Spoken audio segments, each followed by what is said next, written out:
প্রথমে দিদিকে প্রণাম, নতুন বছরের অনেক অনেক শুভেচ্ছা। এই গান নিয়ে একটা ইতিহাস আছে আমার জীবনে, আমার এখনো মনে আছে। 2011-তে শহীদ দিবসে আমি তখন একদমই নতুন, এখনই নতুন, তখন ভুল করে পাগলু গানটা গেয়েছিলাম।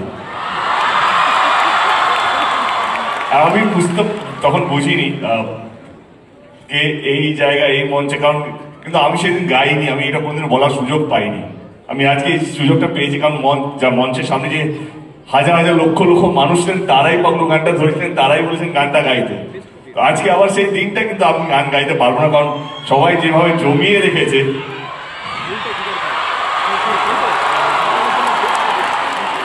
আমি অবশ্যই এটাও চাইবো নাকি খুব বেশি জ্ঞান দিতে, কারণ আজকে আপনাদের একটা বিশেষ দিন। সিএম কে এত কাছ থেকে পাওয়া সত্যি সৌভাগ্যের ব্যাপার, কারণ আমার পড়াশুনো ইঞ্জিনিয়ারিং সব বম্বে পুনে থেকে হয়েছে। আমরা সত্যি এরকম সিএম পাইনি। কি গাই, কাকে বলছো? আরে তুই ওইটা গায় না, কোনটা? ওটা খুব ভালো গাছ। কে তুমি নন্দিনী? আমি কবে গেয়েছিলাম? হ্যাঁ গেয়েছিস আমাকে।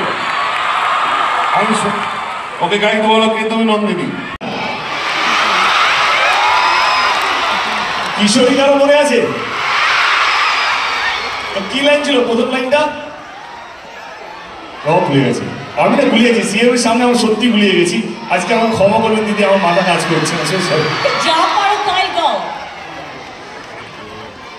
আমি না এমন একটা গান মাথায় এসছে যেটা গাইলে আমি আজকে রাত্রে দিকে না এক্ষুন দিকে ট্রোল হতে শুরু করবো। ও তো কারো মনে আছে? যেটা এখন মাথায় এলো। আবার ভুলে গেলাম লাইনটা। প্রথম লাইনটা কি ছিল? হে ইউ আর মাই লাভ, জানো তুমি, একসাথে। Hey you listen to me, you are my love, জানো তুমি, তুমি তুমি তুমি করে লাল নীল স্বপ্নের ভিড়, দুজনেই কাছাকাছি, বালু জল জুড়ে আছি, হতে চাই